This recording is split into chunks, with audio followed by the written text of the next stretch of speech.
The story of Ramana Maharishi.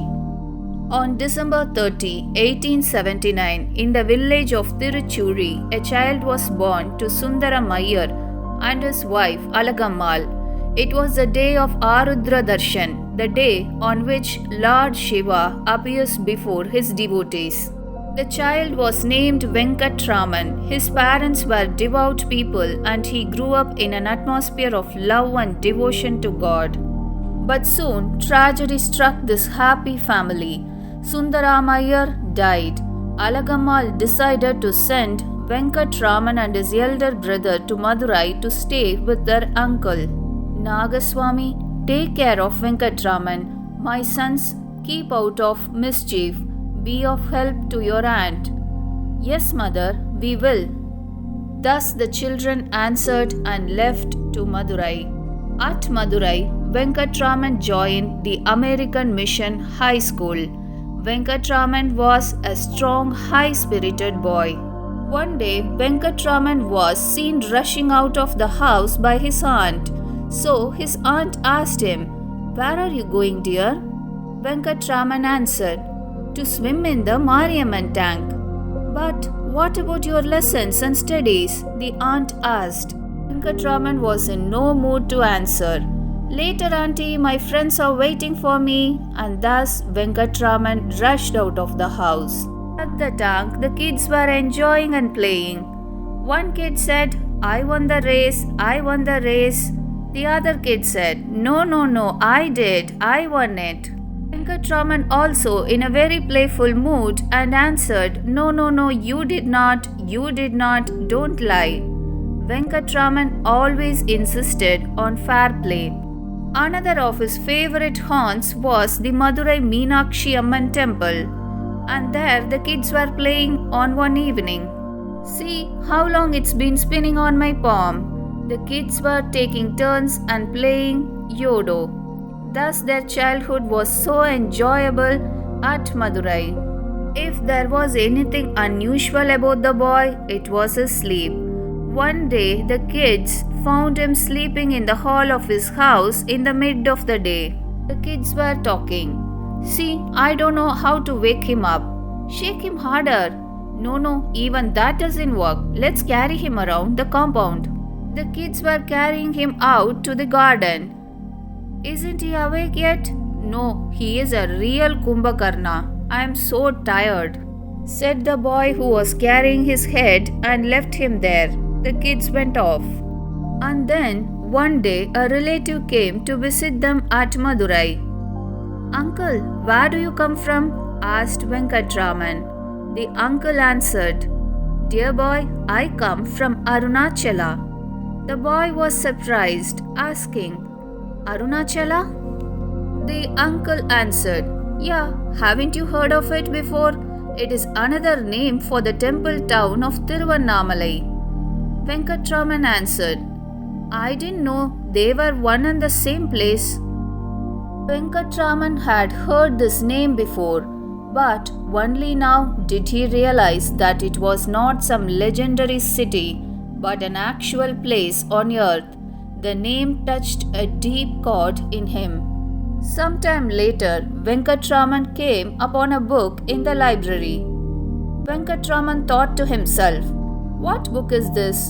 The Periya Puranam? I wonder what it is all about." The Periya Puranam is about the lives of the 63 great Shiva saints, the Nayanmas. Venkatraman read through the entire book. Venkatraman thought to himself, "How beautiful these stories are. These saints were so good and so pure. Can I become like them someday, maybe?" His aunt was telling to her husband, "Look at the boy, he hasn't put down the book for hours." The thought of Arunachala and the lives of the Shiva saints made Venkatraman a different boy. One day, it was July 16, 1895. He was all alone at his home when suddenly had a rush of a feeling that he couldn't explain or understand. "What is this? What is happening to me? I cannot breathe. My hands have become numb. My limbs are becoming lifeless." And Venkatraman thought so. I am dying?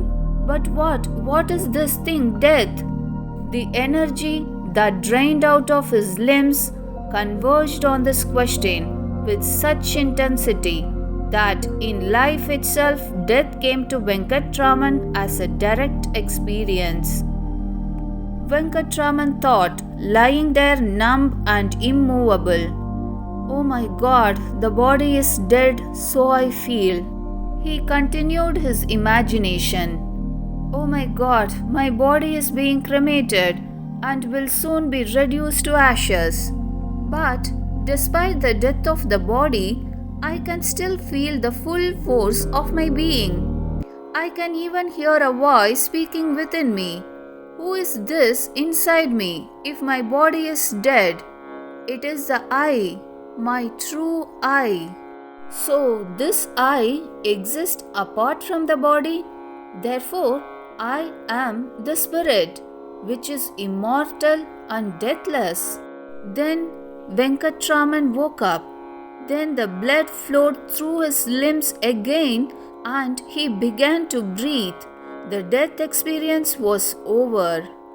But during that intense half an hour, the playful young schoolboy had attained realization of the true I, Atman. After this experience, the days went off. Nothing could be the same again for Venkatraman. Everyone noticed the difference in him. Aunt asked, "Venkatrama, I have made your favorite dish and you haven't touched it. Don't you want it?" Venkatraman answered without any interest, "Yes, aunt, I will have it." And Venkatraman quietly ate the food on his leaf. His aunt asked him again, "Won't you have some more, dear?" Venkatraman gave a disinterested reply, "No, auntie, enough for me." His uncle and aunt were discussing behind him. "I am worried. Venkatraman has changed. He rarely goes out to play nowadays. He sits in the corner lost in thought most of the times." One day, his friends too noticed the change. "Hey, look at him.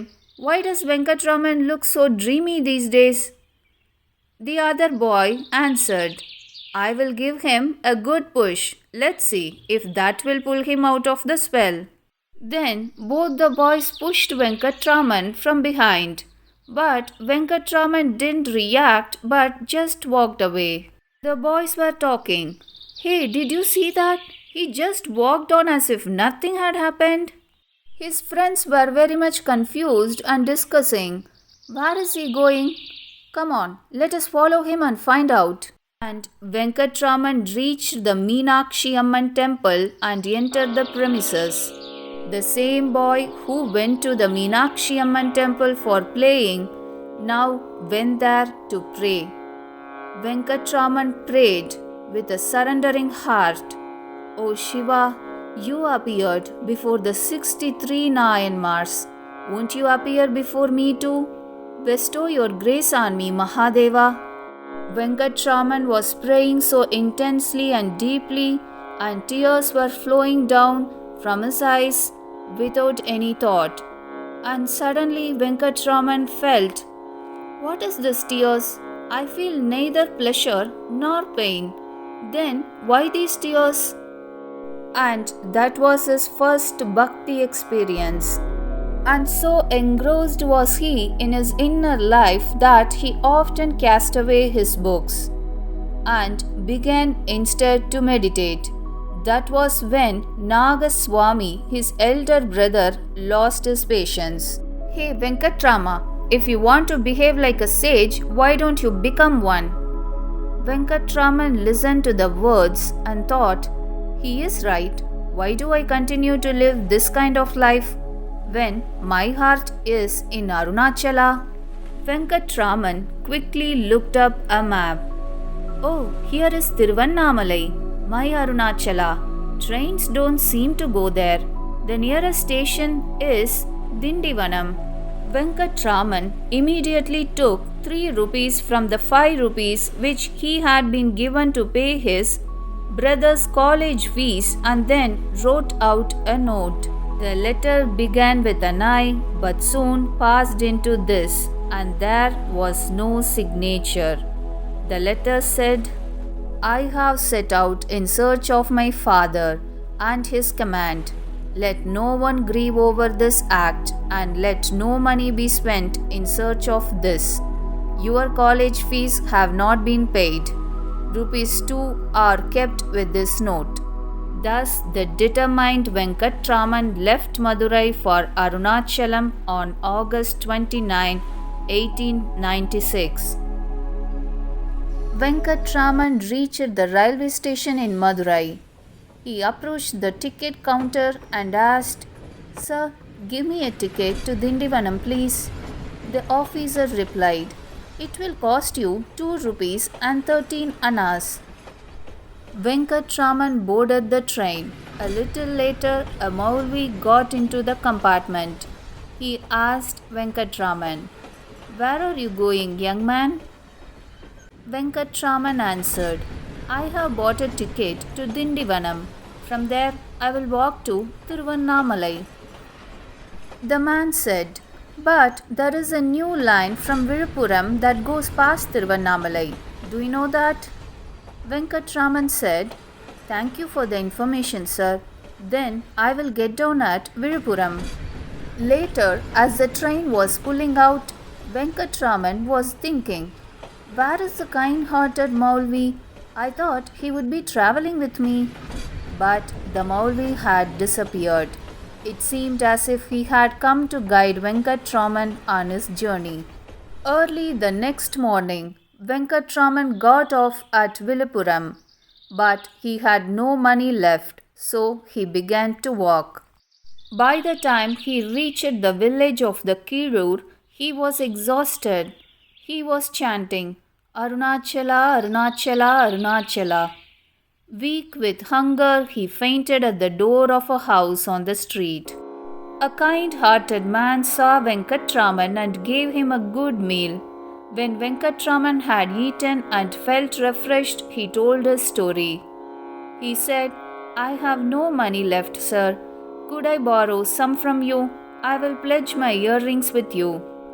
The man accepted the deal and said, Here are ₹4 and the receipt for your earrings. Venkatraman said, Thank you, sir, and accepted the money. Even before he reached Kirur station, Venkatraman tore up the receipt. He thought, What need have I now for those earrings? Then he reached the railway station and he caught the train for Tiruvannamalai. The next day, September 1st, the great hill of Arunachala appeared in the distance. Venkatraman looked out the window in excitement and joy. Arunachala, my father. And there he reached the Tiruvannamalai station. Venkatraman got out of the train and walked towards the temple. There was not a soul in the temple. The midday worship was over and the doors should have been closed, but they were wide open, and thus the Lord welcomed his son home. Much later, Venkatraman came out of the temple. At the Ayyan Kulam tank, he had his head shaved and cast away his belongings. He thought, I only need this kaupinam from now onwards, nothing else. Thus he threw away all his belongings. In the hall of 1,000 pillars he sat down to meditate, but mischievous boys began to trouble him by throwing stones at him. So Venkatraman chose an isolated place where he could be alone, the Patala Lingam, a dark underground cellar. Days passed, the young man, lost in meditation, was conscious of nothing, not even of the vermin that nibbled away at his motionless legs. This went on till one day a holy man named Seshadri Swamigal and some priest who happened to come there found him. Oh God, look at these thighs, they have been eaten away. Is he even alive? Yeah, he is alive. Let us carry him out. These wounds must be attended to at once. They nursed Venkatraman back to health.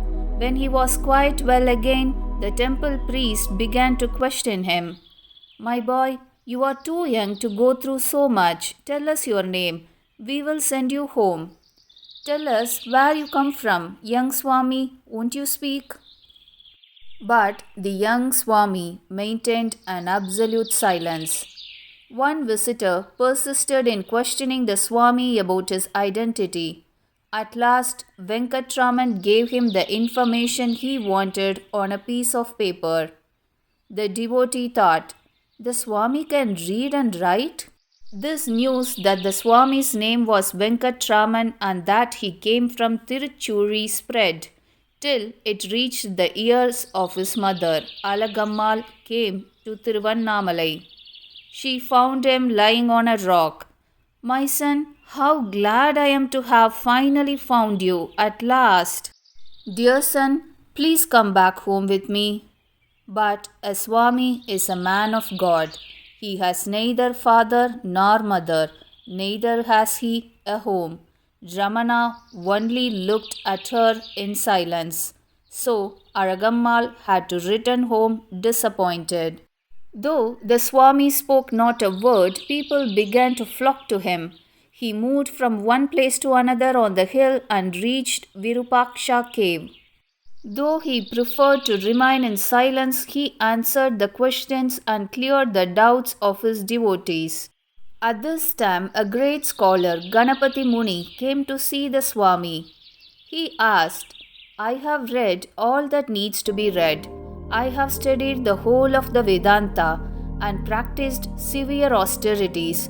Yet I am dissatisfied and thus I seek refuge at your feet. And thus he surrendered. The young Swami spoke a few words to the scholar and Ganapati Muni found the peace he had been looking for. He said, he is a great man, one who has attained true knowledge. From now on, he should be called Bhagavan Sri Ramana Maharishi, and it is by this name that he has come to be known. A small group of devotees headed by Palani Swami made the little cave their home. Bhagavan, here is the rice we got as alms in the town. Bhagavan answered, it's not enough for us all. Add a lot of water and make a thin gruel. Add some ginger and lemon leaves. We will drink it in the evening when it becomes cool. And in the evening, the cool gruel would taste delicious and all were satisfied with the simple meal. One of the Maharishi's early devotees was Echamal. She said, Swami, my husband and children are dead. Bhagavan, I have no one. I have come to you for comfort. The Maharishi did not speak. Echamal waited. Then suddenly, Echamal thought, what is this? My sorrows are melting away. I feel a deep peace just by sitting here. He does not speak, but his silence gives more solace than words. The Maharishi's heart embraced one and all, even the untouchables. He waited each evening for them. Here comes the untouchable women, discussing the disciples. O Bhagavan, we worked all day. The sun has burnt us to the bone. Please throw water on our backs. The women were praying. Bhagavan then did something. Ah, how wonderful that feels, the women were exclaiming. He even shared his gruel meal with them. The disciples were saying, see, there are tears in Bhagavan's eyes. The women were thanking Ramana Maharishi. This is like nectar, Bhagavan. The Maharishi's most eager visitors were little children. The kids would say, Bhagavan, you promised to play marbles with me. Bhagavan answered, dig the hole, I am coming in a minute. The little ones climbed up the steep hill to Virupaksha cave just to be with him. The kids were saying, see, we have brought our dolls, shall we have a wedding? Bhagavan would simply answer, of course, now which one shall we make the bride? During Deepavali, they brought the Maharishi a few of their crackers as his share, and everybody lit them together. And in the Maharishi's quiet moments, when he remained silent, they too sat quietly at his feet. Many sadhus too would come and sit in the cave. Bhagavan, won't you compose a song? We will sing it when we go to the town to seek alms. At the disciples' request, the Maharishi composed his beautiful hymn to Arunachala, the Ramana Maharishi. Before your fire burns me to ashes, rain down on me your shower of grace, O Arunachala. The hymn was composed during the walk around the hill. How have you attained such greatness, Arunachala? Is it by union with the poor and the humble? Beloved Arunachala, give me your garland and accept the wear, this my garland. Arunachala, Arunachala Shiva, Arunachala Shiva, Arunachala Shiva. Arunachala Shiva, Arunachala Shiva, Arunachala, Arunachala Shiva, Arunachala Shiva. A few years later, Aragammal came back to live with her son. With her coming, the cave became more of a home, for she began to cook for everyone. Son, how can we stir the food with this stick? I wish we had a proper metal ladle. Bhagavan answered, so our wants are beginning to increase. Anyways, we will see. A few days later, a devotee came there. Bhagavan, I have brought some ladles. Can you find any use for them? Bhagavan said, Mother, your ladles are here. One day, I feel like eating some dry grapes, Bhagavan expressed. Hardly had the Maharishi expressed the wish then, Bhagavan, I have come from the town. I didn't know what to bring for you. Only one shop was open and it had only a few fruits. Here are some dry grapes. Ladles, fruits, vessels all began to flow in, thus laying down the beginnings of an ashram. Soon the need for a bigger ashram was felt. It was built a little above Virupaksha cave and was named Skandashramam.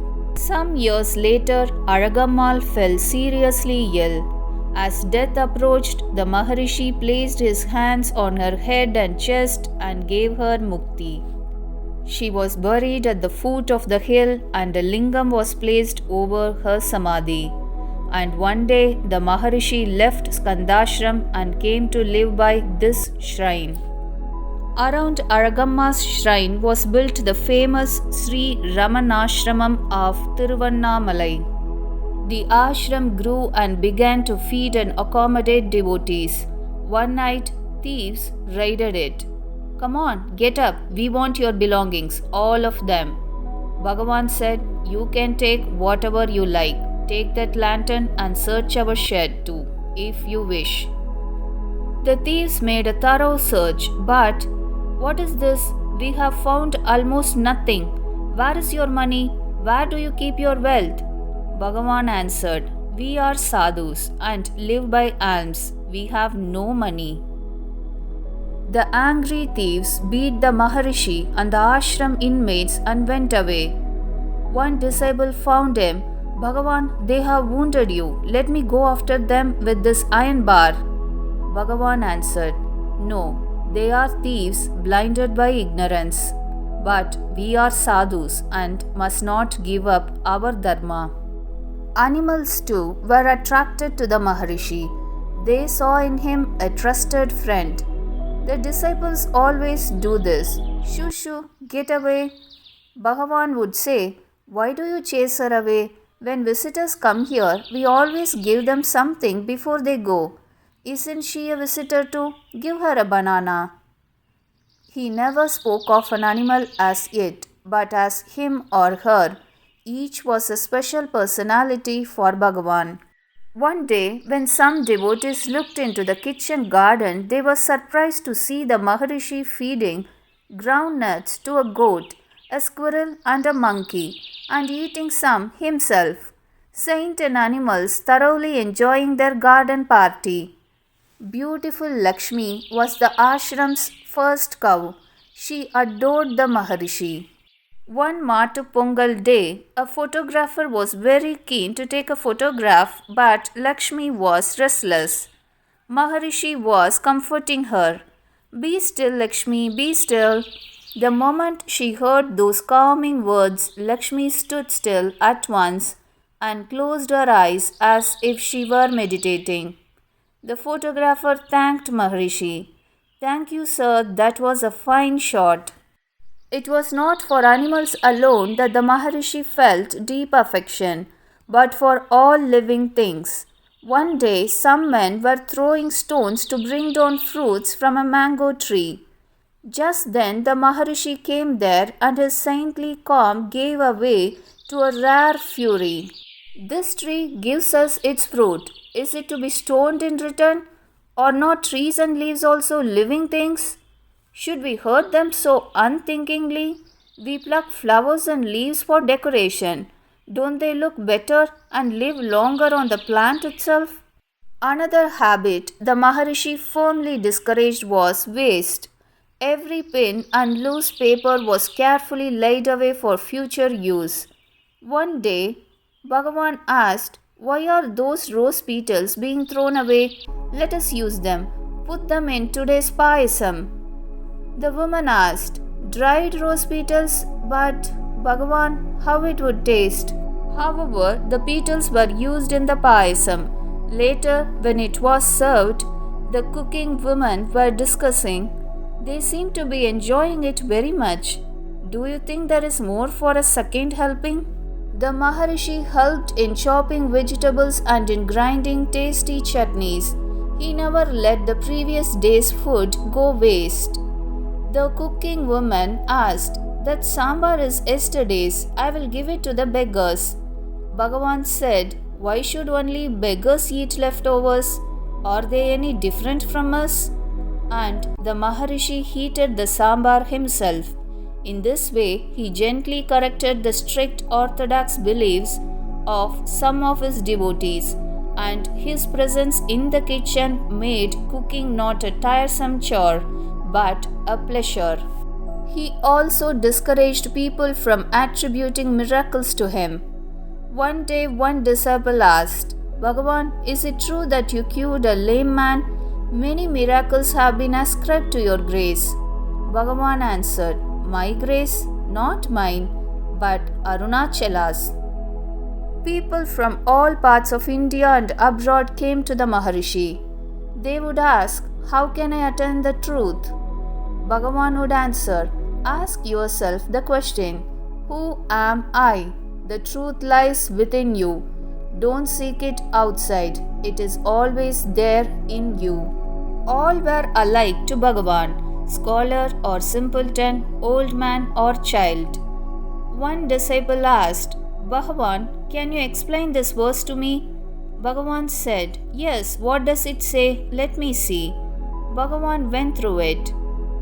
"Bhagavan, see my book about little Bo Peep. She lost her sheep." Bhagavan eagerly got the book and said, "Did she? What nice pictures, but it is torn. I will have it repaired and give it back to you tomorrow." Such a great sage as the Maharishi was bound to be treated with a special care. One day, "The sun is unusually fierce today. Bhagavan must be feeling hot. I will lower the shutter for him," thought one disciple. The Maharishi noticed this at once. "Why have you lowered only the shutter on my side of the room? A Swami must not be exposed to the sun or the wind, but it doesn't matter if others are. Is that it?" These little attentions upset the Maharishi very much, but behind his reproaches was his love for his devotees. "Look at us eating these excellent sweets, and look at you, Bhagavan, eating some dry, badly cooked food. Is that fair?" asked one of his disciples. Bhagavan said, "There are always people to eat sweets, but who will eat the simple food, which a very old woman brought with so much devotion?" Most of the time, the Maharishi spoke very little. In the silent meditation hall, a deep peace would envelop everyone present. One glance from him was enough to give consolation and hope to the afflicted. One day, "Bhagavan, you have been rubbing your left elbow these past few days. Have you hurt yourself?" asked one of his disciples. Bhagavan said, "Yeah, there seems to be a small growth in my arm." The growth began to increase in size. Then, to everyone's shock, it was diagnosed as cancer. The doctors said, Bhagavan, we will have to remove the growth surgically. There is no other way to cure the disease.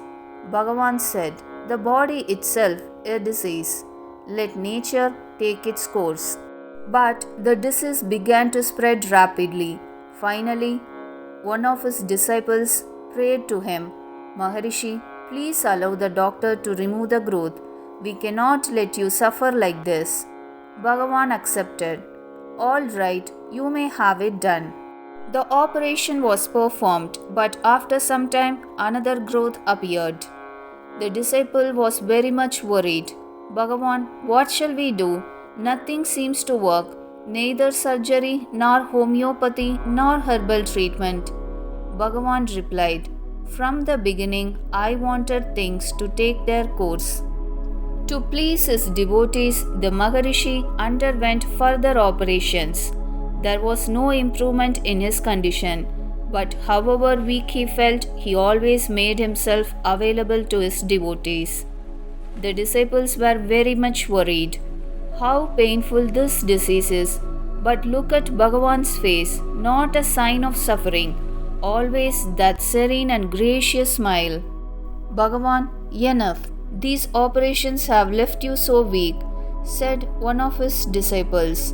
Bhagavan said, my devotees do it with love. I must not disappoint them. One of his disciples was praying, Bhagavan, we pray to you, cure yourself of this disease, please. Bhagavan answered, when we have finished a meal, do we keep the leaf from which we have eaten? The body has to go one day. Why do you grieve? I am not going away. Where could I go? I am here. It was the evening of April 14, 1950.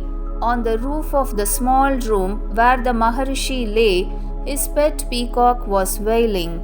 Hundreds of grieving devotees had flocked to Tiruvannamalai. Some of them began to sing the Maharishi's hymn. It was taken up by everyone till it became a loud ringing chant of devotion.